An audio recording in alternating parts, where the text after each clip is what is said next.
Mwarabonye ko abantu bose Imana yakoresheje ibintu bikomeye bose bavutse bitinze. Hera kuri Isaka, hera kuri Yakobo, hera ku bantu bose abonzi na Yohana umubatiza. Abantu bose Imana yakoresheje ibintu bikomeye baciye muri iri shuri. Nta nubwo ndimo gukora ubushakashatsi sindamenya neza impamvu Imana ihitamo gushiraho iri shuri, cyane cyane ku bantu Imana izakoresha. Ngewe nibaza kureka mbabwire bikeye. Hari ibintu bishasha byaje byitwa in vitro, ngira ngo sinze niba Burundi bihari, iwacu birakogwa. Guhera nko kuri 5,000,000 kuzamura, harabo bicamo bakabyara. Ariko nza abantu batanze, umuntu yagiye aho byatangiriye, avugwa n'umuganga yabivumbuye ku isi, atanga miliyoni 100, ibihumbi 100 by'idolari, aza nta mwana azanye, nta mafaranga, nta nshuti, nta muryango, Imana yonyine nitanga umwana.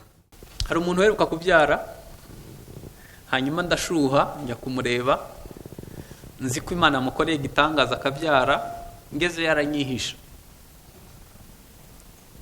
Kumbe umwana yaramushuguritse, yamubonye mu nzira.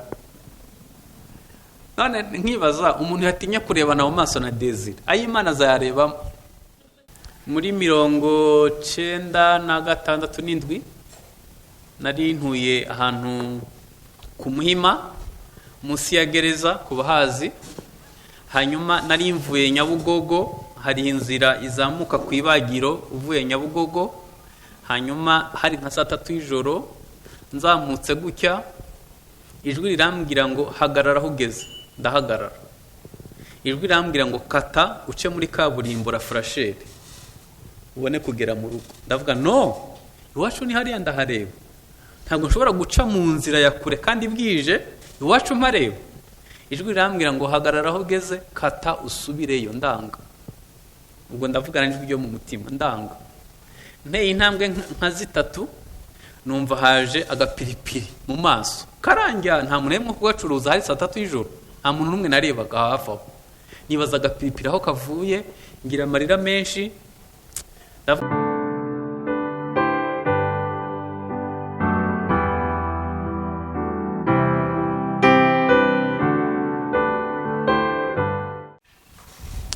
Nkuko umukozi w'Imana Francine yavuze, tumaze imyaka 10 irenga dukora mu Rwanda. Hanyuma muri iri huriro, ni ihuriro ritari ntabwo ari idini, nta nubwo ari shengero rimwe, ni umuryango wa Gikristo uhuriwemo n'abantu bava mu madini n'amatorero atandukanye. Ikimenyetso nuko umwanya wose turi mu mare hano, nta dini muri bwigere mwumvamo, ngo turi buvuge idini. Cyakora kuko turaba Kristo, turavuga Kristo nyene, turavuga Yesu. Kandi Yesu na Yesu ngira ngo bose ntaco bapfa. Nta kibazo bafitanye, ni kibazo gusa c'abasemuye Ikirundi n'Igiswahili. Hanyuma muri uwo muryango nababwiye, dufite amatsinda y'abantu batandukanye. Dufite famiye, abagabo, abagore, abasore, abakobwa, tukagira abantu bategereje urubyaro. Tumaze kugira imiryango irenze 400 mu Rwanda y'abantu bategereje urubyaro. Hanyuma reka mbabwire inkuru nziza. Dutangira twajyaga duterana turi imiryango 240, nta muntu n'umwe ufite umwana arimo. Bamwe bari barahuye n'ihungabana ku kigero kiri hejuru. Inkuru nziza nababwira rero, kuri ubu tumaze kugira imiryango 37 yabyaye. Ntabwo Imana ikora mu Rwanda gusa, ni Burundi irakora.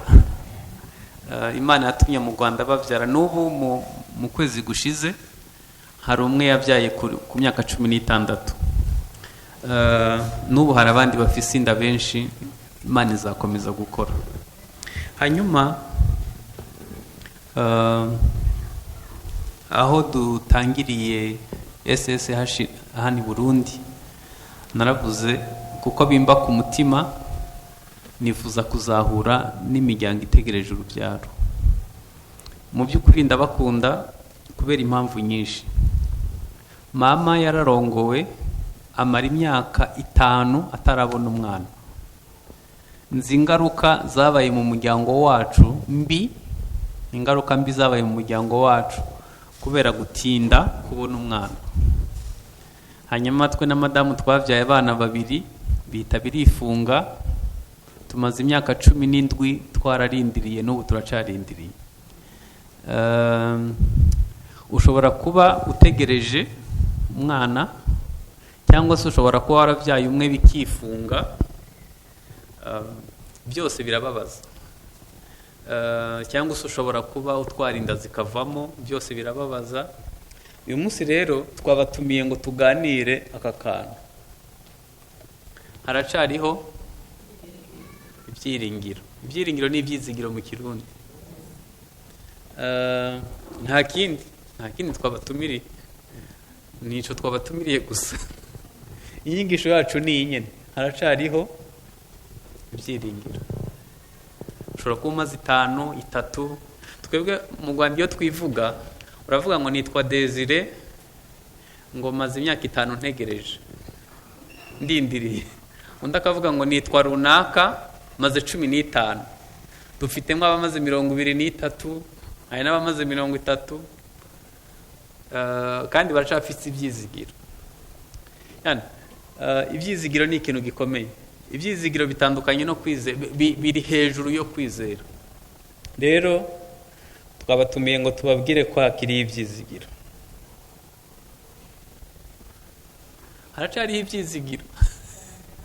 Haracariho ibyizigiro. Hanyuma iri jambo ryanditse muri Yobu 14 umurongo w'7 kugeza ku murongo w'9. Aravuga ngo rega hariho ibyiringiro yuko igiti iyo gitemwe congera gushibuka, kandi kikajya kigira amashami y'ibitontome, nubwo umuzi wacu usazira mu butaka n'igishitsi cyacu kigahera mu mukungugu, iyo cyumvisha amazi congera gushibuka kigatoha nk'igiti kikiri gito. Iyo bavuze ngo hacariho ibyizigiro, igiti cyatemwe, nta muntu n'umwe ashobora kumva emotion, ibishobisho by'umuntu atinze kubona umwana. Nta muntu ashobora gufiringa umubabaro. Kubura umwana no gutemwa ni kimwe mu bigeragezo bikomeye ku isi. Kubera iki? Ishengero riragukomeretsa, sosiyete iragukomeretsa, n'inshuti zawe ziragukomeretsa zitabizi. Murabona sosiyete yacu ntirabasha kwakira umuntu utarabona umwana. Baravuga ngo yarize ariko nta mwana, ni umukire ariko nta mwana, buriya nubwo ari nyakubahwa ariko nta mwana agira, ukagira ngo hari uruhare wagize mu kubura umwana. Donc ni ugutemwa gukomeye. Hanyuma ibyizigiro ni iki? Nubwo igiti cyatemwe kizongera gushibuka. Haleluya. Mwese muzi umukaratusi. Umukaratusi barawicira, hagahita hashibukaho ibindi. Nagira ngo mutahane ibyizigiro ko gushibuka gushoboka. Niba tumaze kubona imiryango 37 yabonye abana, namwe muzokurikiraho. Kikagira amashami y'ibitontome, nubwo umuzi wacu waba warasaziye mu butaka. No kuvuga ngo ikibazo kikaba caramaze igihe kirekire. Iyo cumbisha amazi, aya mazi rero niyo tuzaganiraho. Aya mazi ashobora kuba ari amasengesho, aya mazi ashobora kuba ari ubumenyi ushobora kwakira, aya mazi ashobora kuba kwivuza, aya mazi ashobora kuba ari deliverance. Aya mazi asobanuye uburyo bwinshi. Iyo cumbisha amazi cyongera kigashibuka.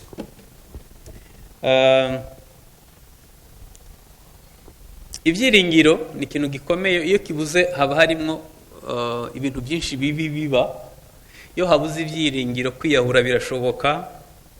Hanyuma n'ibyaha abantu benshi bakora biterwa no kubura ibyiringiro.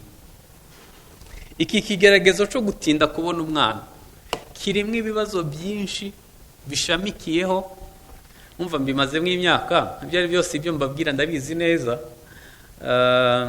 Iyo iki kigeragezo kiri mu muryango haba harimo ibibazo byinshi biteye ubwoba. Abagabo, reka ntange nk'akarorero, muri Afurika hano mu karere k'ibiyaga bigari, iyo habayeho gutinda kubona umwana byitirirwa nde? Murakoze. Ubwo no kuvuga ngo abagabo bashobora kujya kwigerageza hanze, agahora azenguruka mu bagore kugira ngo ajye gushaka y'umwana. Kandi impamvu zo kutabyara ntabwo ziba ku mugore gusa, no ku bagabo birashoboka. Rero mu muryango iki kintu conona ibintu byinshi. Ni ikintu kirenze uko dushobora kugitekereza. Hanyuma impamvu twabahamagaye ni iyihe? Turabizi ko Imana izobaha umwana, ariko hari igihe Imana iguha umwana waramaze gusenyuka, ku buryo n'umugisha Imana iguhaye uba utashobora kukunezeza. Hari abantu nzi badevelopye umujinya na mekanizme mbi yo kwigwanaho. Kubera iki? Ahura n'abantu ngo muri aho ugize abana bangahe, agahita avuga ati ngize 5, akabivuga. Kandi uwo munsi niba ari we ari kurigishe muri banki, abantu bose yakira bose barabyishura. Hari ukuntu ahita ashobora kudevelopa kubesha, ashobora kudevelopa umujinya kugira ngo hatagira n'umuvuga, akanga kujya gusura naho babyaye kugira ngo niyakira umwana akagwara n'ibicone baravuga ngo asigaye aroga. Ukabona yavuye mu bantu, hari ukuntu asigaye ameze ukuntu kutari kwiza, kubera ko yahuye n'ibintu bituma asenyuka imbere muri we, akabaho yarasenyutse. Igisubizo kikazaza uwo mwana udashobora kumuha urukundo rwuzuye. Kubana gutya rero biduhiki, bizadusubizamo ibyizigiro. Imana izagira igihe cyo kutwishura tumeze neza, izatwishure tugitwenga, izatwishure tukira abantu bashobora kunezerererwa umugisha Imana iduhaye. Hanyuma nashaka kubabwira impamvu zitera kubona umwana. Impamvu ya mbere bushobora kuba ari ubugwayi busanzwe. Hari igihe umuntu aba afite ubugwayi busanzwe, yakwivuza muganga akaba yamuvura. Hari abantu bativuje ku kigero gihagije kuko yenda batagize ubwo bushobozi bwo kwivuza. Ngira ngo abo baba nka ruguru hano mu mujyi Bujumbura, ngira ngo abantu baragerageza, ariko hari igihe biba ari ubugwayi busanzwe. Ntange nk'akarorero, abamama abenshi bagira ama infection urinaire. Hanyuma iyo infection urinaire itavuwe neza, hari igihe birangira iteye ubugumba. Hanyuma icya kabiri, hari igihe Satani yifashisha abakozi be. Ubwo hano mwihangane ikibazo cy'imyandikire, abarozi. Muremera ko abantu baroga? Murabyemera? Abanyafrika akugaburira ibirayi, ipusi zikavugira mu nda ntazo wariye. Bazishimi ku rwego rwo ambere rw'isi. Satani rero hari igihe yifashisha abakozi be. Reka nsubire inyuma ho gato kugira ngo tugende gake gake. Nugira ubugwayi busanzwe buzakizwa na medicine, uzajye kwa muganga, uzivuze ku rwego rwa nyuma rw'ubushobozi wagira.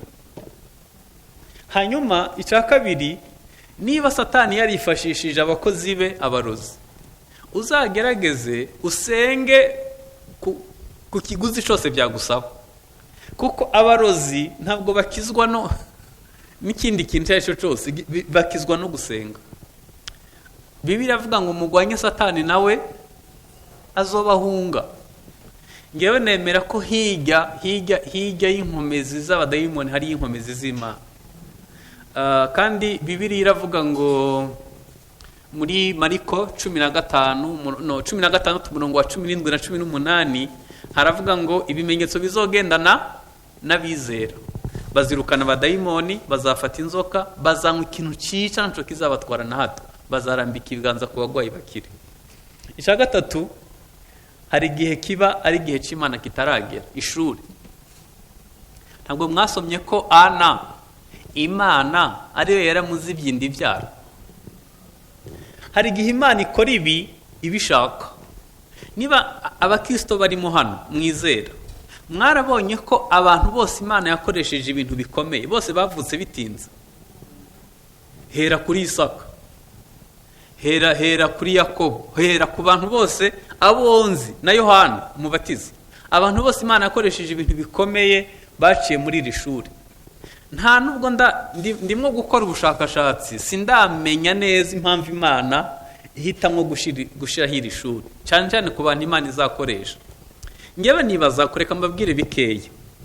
Ubona ibisekuru tuvukamo biba byabayemo abarozi, byabayemo abasambana, byabayemo abibone, byabayemo abicanyi n'ibiki n'ibindi. Kugira ngo imana ikupe umuvumo ukomoka muri biriya bisekuru, iguha igisekuru cyera kidafite uriya muvumo, hari igihe ibanza gufata iki gihe nyine cyo gutandukanya ibisekuru. Ya masengesho usenga mo hagati aho, hari ukuntu aba arimo kurema ibindi bintu wowe utazi, kugira ngo hazavuke umwana udasanzwe. Hanyuma icya kane gitinda kubona umwana, hari igihe biba ari uruherekane rwo mu muryango, karande. Kirundi banza bavuga karonda. Bikaba mu muryango ari uruherekane, harimo abandi bantu batabonye abana. Hanyuma ikindi, hari igihe biba ari ibikomere bitavuwe. Iyo umuntu afite umutima ukomeretse, akenshi gusama biragorana. Ikindi, hari igihe haba harimo kahise kabayemo ibyaha, kwikinisha n'ibindi.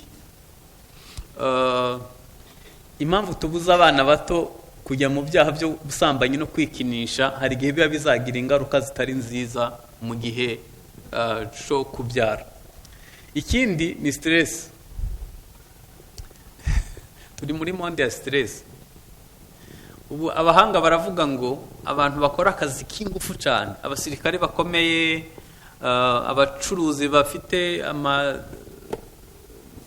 amakampani akomeye, abantu bafata umwanya munini cyane wo kwiyumvira, abenshi bagira ikibazo cyo kunanirwa gukora imibonano mpuzabitsina, gutera akabariro, cyangwa se gukora imibonano nyine mpuzabitsina, kubera ko stress yije icambere yica nico. Hanyuma hari igihe bizana kutabyara. Hanyuma abagabo bakunda kujya muri sauna. Abagabo bakunda sauna, intangangabo iyo zihuye n'ubushuhe, testikire zikaba ziri ahantu hashushe cyane, cyangwa bimwe turera computer hano, hari igihe birangira intanga zipfuye. Ikindi ni abantu banywa inzoga nyinshi, itabi n'ikawa bayivuzemo. Iyo tuvuga ikawa ntabwo hari abantu banywa kafe iteye ubwoba kandi bagasinzira, kubera ko biba bigize ahantu habi.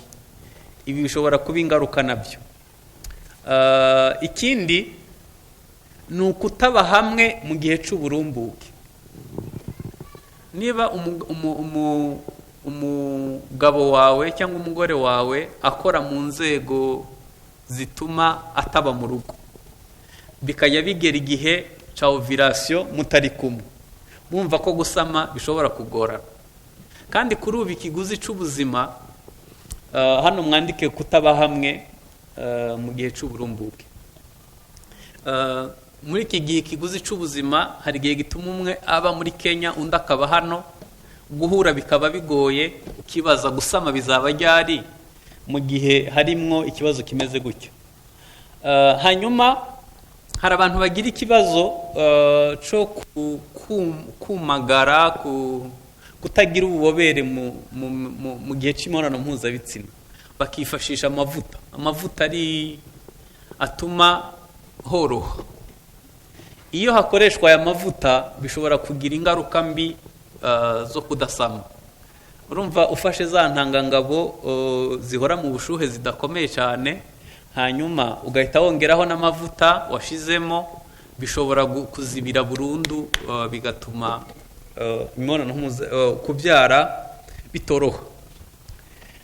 Hanyuma rero nagira ngo mbabwire ingaruka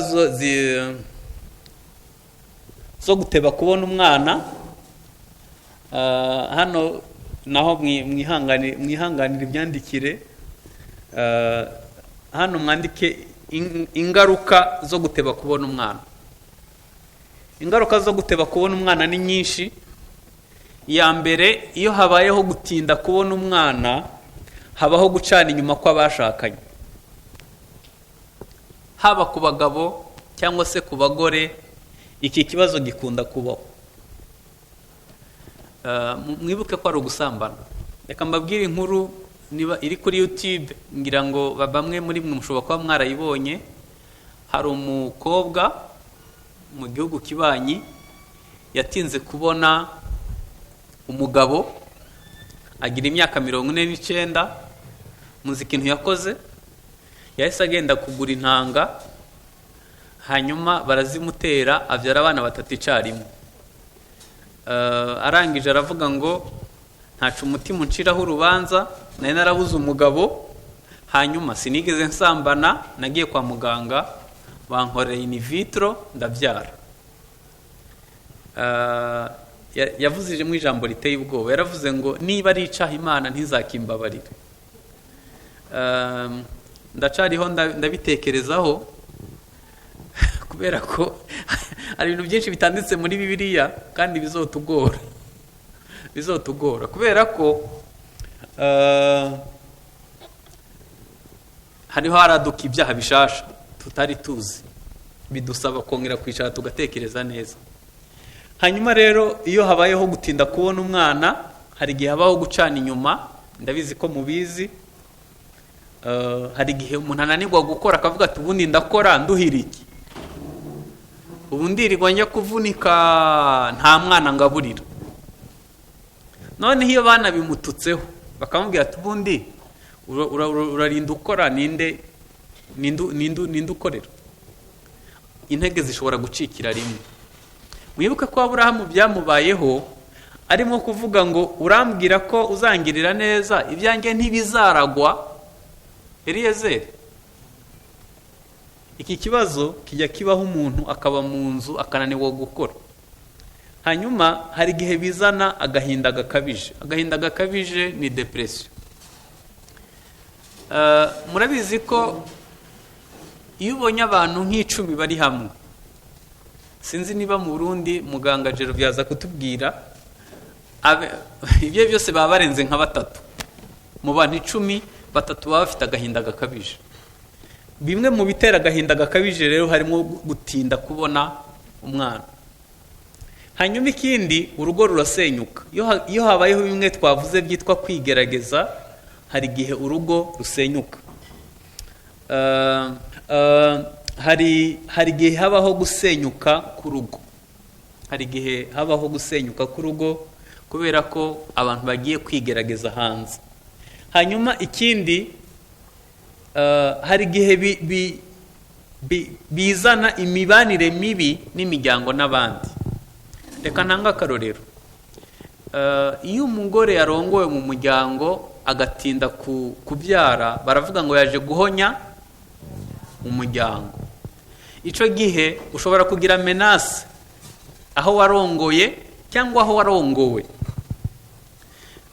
Ukagira menace ya societe, ukagira menace ya wenda nabo muvukana cyangwa se n'ishengero usengeramwo cyangwa n'abandi bantu.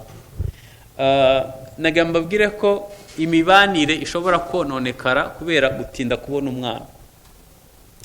Igikomeye ni iki cya 6 rero, ushavurira Imana. Reka mbabwize ukuri, Imana yagize neza irihisha. Iza kujya ahantu tuyibona. Yenda bizi ko twari kuyibaza. Umuntu wese aba yibaza ati kuki byagenze gutyo. Ni ikihe cyana akoze ku Mana? Aha hantu harakomeye kubera ko iyo bigeze kukurakarira Imana, haba hari inzira ebyiri zishoboka. Inzira ya mbere ni ukugwa muri depression, cyangwa se ni ukubizana ku musaraba, ukabizana ku Mana, ubuzima bugakomeza. Kuko Yesu yaravuze ngo mwese abarushe n'abaremerewe munsange ndabaruhura. Buriya muzi ukuntu abantu basara. Ugira ibibazo ukabona wananiwe kubikemura. hanyuma umuryango ukwegereye nawo ukaba warananiwe kubikemura, sosiyete urimo nayo ikabinanirwa, ugasanga n'ishengero ntaco ryakumariye, ugasanga n'igihugu ntaco byabikoraho, ugahita ubona Imana yaragutereranye, ubwenge buhita buva ku murongo. Nuko bigenda. Nagira ngo mbabwire ko intego yacu iravuga ngo haracariho ibyizigiro, haracariho ibyizigiro. Hanyuma umwana ni umugisha. Hano harimo akabazo k'imyandikire nanone. Umwana ni umugisha. Bibiliya igaragaza neza ko umwana ari umugisha Imana itanga yonyene, nta mafaranga, nta nshuti, nta muryango cyangwa ikindi cyose cyaguha umwana. Niyo mpamvu ari byiza kwiringira Imana yonyene, kubera ko nta mafaranga, nta nshuti, nta muryango ugukunda cyangwa ikindi cyose. Hari ibintu bishasha byaje byitwa in vitro, ngira ngo sinze niba Burundi bihari, iwacu birakogwa. Guhera nko kuri 5,000,000 kuzamura, hari abo bicamo bakabyara. Ariko nza abantu batanze, umuntu yagiye aho byatangiriye, avugwa n'umuganga yabivumbuye ku isi, atanga miliyoni 100, ibihumbi 100 by'idolari, aza nta mwana azanye, nta mafaranga, nta nshuti, nta muryango, Imana yonyene nitanga umwana. Kurema byihariwe n'Imana yonyene. Kuyizigira rero, kuyiringira ni ikintu cy'ingenzi. Nari ngiye kuvuga ngo amen. Uyu munsi nifuza ko ibyizigiro biduga, kongera kumva bitasho yizigiye. Umva iri jambo ukuntu rivuga: hahirwa umuntu wizera Uwiteka, Uwiteka akamubera ibyiringiro, kuko azahwana n'igiti cyatewe hafi y'amazi, gishorera imizi mu mugezi, ntikizatinya amapfa nacana, ahubwo ikibabi cyacu kizahorana itoto, ntikizita ku mwaka amapfa yacanyemwo, kandi ntikizareka kwera imbuto zacu. Nanone amen. Hahirwa. Murumva abantu i Burundi, abantu bategereje urubyaro ni benshi, ndabizi. Ni mu Rwanda barahari benshi, na Kongo benshi barahari, i Burayi naho barahari benshi, kandi hari ubuhinga buteye imbere, na Amerika barahari. Ariko muri abo bantu bose bafite ibyo bibazo, hahirwa umuntu yizera Uwiteka, Uwiteka akamubera ibyizigiro, ntazadeprima, ntazahura na bya bibazo byose navuze. Hahirwa umuntu yizera Uwiteka, Uwiteka akamubera, kuko azahwana n'igiti cyatewe.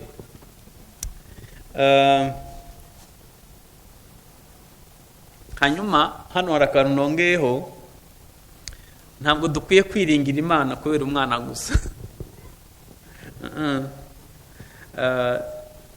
Dukwiye kubaka umubano wacu n'Imana no mu bindi bisanzwe, kiga kuyizigira, kuko niwiga kuyizigira kuri buri kimwe cyose, nunabyara ukagira ikindi kibazo uhura naco, Imana izaba yarabaye ibyizigiro byawe, bizagufasha. Kubera ko ubuzima, isi ntisakaye, ibibazo biza bitwisukaho. Ubushize habaye Covid, irangiye Ukraine igwana n'Uburusiya, ubu batangiye kugira ubwoba bw'ibitwaro kirimbuzi. Ntabwo tuzi isi aho irimo kwerekeza, ntituzi n'ikizakurikiraho. Hanyuma ibitoro byabuze, kandi ibitoro iyo byabuze, ibiciro ku isoko birazamuka. Hari igihe ibibazo byinshi bije bikurikiranye, ukabona muri ibyo bibazo igikwiriye ni ukwizigira Imana. Amen. Ibibazo ko byaza bisa kose, dukwiye kubaho ubuzima bwizigira Imana, bizatubera byiza kurutaho. Hanyuma twaba tubyaye cyangwa tutabyaye, dufite ibyiringiro bitadukoza isoni. Bibiliya iravuga ngo dufite ibyiringiro by'umugisha, ari byo kuzaboneka k'ubwiza bwa Yesu Kristo. ibi rero ni ibyizigiro bikubye ibindi bintu byose. Ibyizigiro by'umugisha turindiriye ntabwo ari ukubyara gusa, ni ukuzaboneka k'ubwiza bwa Yesu Kristo. Hanyuma impamvu tudakora ibyaha nk'uko abandi bantu bose babigenza ni uko dufite ibyizigiro ko tuzoja mu ijuru. Iyo ufise ibi byizigiro ntabwo kubura umwana byatuma ujya mu busambanyi. Iyo ufise bene ibi byizigiro byo kuzabona ubwiza bwa Yesu Kristo, ntabwo kubura umwana byagukoresha andi makosa yo kujya mu bapfumu, kubera ko nzi abakristo benshi bageze igihe bajya mu bapfumu kubera ko batakaje ibyizigiro. Hanyuma Timoteyo 4:9 haravuga ngo iri jambo ry'ibyiringiro rikwiye kwemerwa rwose, kuko impamvu tugoka tukagwana nuko twiringiye Imana ihoraho ariyo mukiza w'abantu, ariko cyane cyane w'abizera. Nagira ngo mu ndebe ndashaka kugana ku musozo ndashaka kubabwira akantu. Ndabizi ko Imana izobatabara, ndabizi ko Imana izobakura kuri uwo musozi, ariko ngo nkwinginge iki kigeragezo uzakivemo nk'uko bashaduraka bavuye mu itanura ry'umuriro batanukaho umwotsi, batahiriyemo batananukaho umwotsi. Iki kigeragezo uzakivemo ushima Imana utaranutseho umwotsi, ugifise ibyizigiro bidakoza abantu isoni. Hari umuntu uheruka kubyara, hanyuma ndashuha njya kumureba, nzi ko Imana yamukoreye igitangaza akabyara, ngeze yaranyihisha. Kumbe umwana yaramushuguritse, yamubonye mu nzira. None nkibaza umuntu yatinya kurebana mu maso na Desire, ayo Imana azayarebamo. Ngewe nari nashushe nateguye ukuntu tujya kumuhemba ngo Imana yakoze igitangaza, kumbe yari yaranje. Hanyuma ubwo yaranyihishe, nyuma yaho ndamuhamagara ambwira ngo ariko kubera iki mungendako. Icampa Imana ikazakugirira neza, nubwo twihangana tukagoka tukagwana intambara nyinshi muri iki kigeragezo cyo gutinda kubona umwana, icampa Imana ikazokwishura utanutseho umwotsi, ugishima Imana. Buriya ni impamvu tugwana na kamere y'umubiri, ntitubeshe nk'abandi, ntidukora ibyo abisi bose bakora, nuko twizigiye Imana izoduha ubugingo buhoraho. Turajya mu ijuru. Muri ubuzima twifuza kubyara, gutera imbere, kugira umugisha mu buryo bwose. Ibi nabyo kugira ngo ubigereho bisaba kuba ufite ibyizigiro. Muri ubu buzima nagira ngo mbinginge twige kubeshwaho n'ibyizigiro. Mu gutegereza urubyaro bisaba kugwana intambara nziza yo kwizera, hanyuma nabahitiyemo uburyo bukeya mwakoresha mu kugwana iyo ntambara murimo. Intambara ya mbere ni ukwirinda gukora icyaha. Satani azi ko iyo wakoze icyaha utakaza imbaraga, bityo ukaba utakigira amahoro mu mutima. Niyo mpamvu Satani ntiyifuza ko utunga amahoro y'umutima, ntabwo yifuza ko wagira amahoro mu mutima. Noneho ihita ufata ikigeragezo urimo ugerekeho gutakaza amahoro y'umutima, wumve ukuntu umuntu aba abayeho nabi. Icyakora nubwo tugwana iyo ntambara mbafitiye inkuru nziza. Mu rugamba nubwo bijya bishika umuntu akaraswa, Yesu yateganije ubufasha ku bantu bose barasiwe muri iyi ntambara yo kwizera. Niba warakoze n'icyaha ntuzemere ko kiguherana.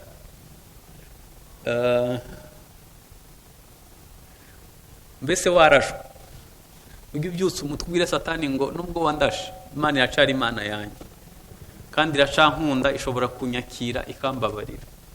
Bizaba byiza kurutaho. Ikindi kizagufasha ni ukwirinda amaganya y'isi.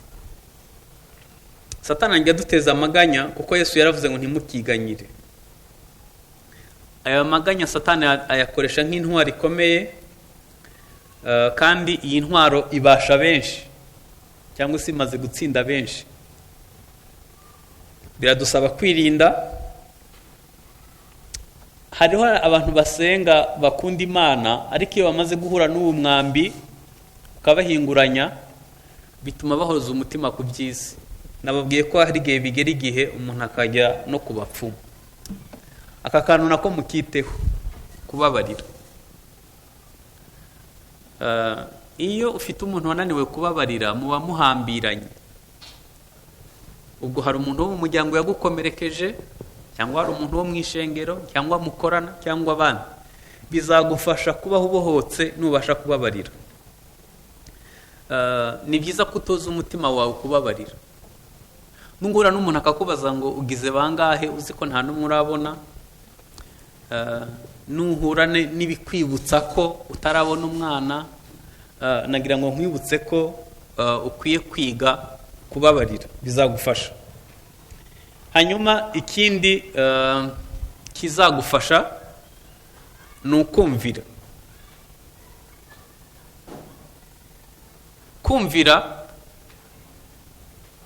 Kumvira, murabona muri uru rugamba dufise umugaba uturi imbere, dufite umuyobozi w'urugamba uturi imbere, ni Kristo mwana w'Imana. Biragusaba kwiga kumwumvira. Biragusaba kwiga kumwumvira. Yesu yaravuze ngo intama zanjye zumva ijwi ryanje, iyo haje undi mwungeri ntizimukurikira kuko zitamuzi. Gutega kwa kabiri haravuga ngo iyi migisha yose izabazaho kandi izabageraho nimugira umwete wo kumvira Imana. Mu ndebe gatoya mbahe akarorero. Muri 1996 nari ntuye ahantu ku Muhima munsi ya gereza ku bahazi. Hanyuma nari mvuye Nyabugogo, hari inzira izamuka ku ibagiro uvuye Nyabugogo. Hanyuma hari nka 3 y'ijoro, nzamutse gutya, ijwi rirambwira ngo hagarara aho ugeze. Ndahagarara. Ijwi rirambwira ngo kata uce muri kaburimbo la frasheri ubone kugera mu rugo. Ndavuga no, iwacu ni hariya ndahareba, ntabwo nshobora guca mu nzira ya kure kandi bwije, iwacu mpareba. Ijwi rirambwira ngo hagarara aho ugeze, kata usubireyo. Ndanga. Ubwo ndavugana n'ijwi ryo mu mutima, ndanga. Nteye intambwe nka 3, numva haje agapiripiri mu maso karangira. Nta muntu yemwe kugacuruza, hari 3 y'ijoro, nta muntu n'umwe narebaga hafi aho. Nibaza agapiripiri aho kavuye, ngira amarira menshi. Ndavuga wabona ari Imana intangiriye. Mpita ndakata, subira inyuma, njya gucaho muri kaburimbo. Maze kugenda intambwe nke, nahuye n'umugabo arimo kunywa itabi, aca muri ya nzira nari ndimo gucamo. Intambwe nk'icumi aho nari mpagaze, bahise bamutera imbuga itarapfa. We ninde yaragiye gupfa? Uze wige kumvira Imana, bizagufasha. Kwiga gutega amatwi ijwi ry'Imana. Muri iki kigeragezo ikintu kizogufasha kubaho neza ni ugutega amatwi ijwi ry'Imana. Uzagira amahoro, uzagira umunezero kuko wateze amatwi ijwi ry'Imana. Muri 2011 nagiye kuyobora ahantu, uyu mushumba yansanzeyo, twarakoranyeyo. Ngiyeyo twariho turubaka urusengero, hari ahantu hepfo y'igahanga biti Murinja, hari hakiri ibisambu byinshi. Hari umwana rero, yari umwana w'umunyamwuka umeze neza. Twasoje kubaka nka 9:00 y'ijoro, turicara tunywa icyayi cya mukaru, turasenga, turatandukana. Wamanuka aho hepfo, ijwi riramubwira ngo nafata ikofi ngo ayikure hano inyuma ayishire hano imbere. Avuga ati ibi bintu ni Imana ivuze, ni Satani. Ariko kubera ko afite ukuntu yumva Imana arabikora, ayikura hano inyuma ayishira hano imbere. Urumva mu by'ukuri nta kintu kirimo. Ariko Imana imenye na detail. Mu ntambwe nkeya aho yarahagaze, yahise ahura n'ikiyoka kinini kiramuruma, kimuruma kuri ya kofi. Ubwo yatumvira, kumvira ni byiza. Nutumvira uzakora amakosa menshi, ariko niwiga kumvira bizagufasha. hanyuma ikindi ni ukwitoza kubaho ubuzima busenga. Nubwo ushobora kuba umaze kuba desi warasenze ntibicemo, ukongera ugasenga ntibicemo, nagira ngo nkwinginge wongere usenge. Hano dufite Mukansara, muganga Gervais aradufasha muri byinshi, abantu benshi abatega amatwi. Mbabonereho kubabwira ko ashobora kubafasha kuba amaze kugira stress cyangwa agahinda gakabije, ariko no gusenga ubwabyo ni terapi. Iyo usenga usohora ibigoye umutima ukakira ihumure ry'Imana. Umuntu usenga neza ntashobora guhungabana. Niyo mpamvu kwitoza kubaho ubuzima busenga ni ikintu cy'ingenzi. Yesu yashobora gusenga amasaha menshi, akagera imbere ya Satani yagwije imbaraga z'umutima, hanyuma agatsinda urugamba bitagoranye. Impamvu imwe ituzanira gutsindwa ni uburyo tunanirwa gusenga. Gusenga bikwiye kuba itegeko. Imana ibahe umugisha.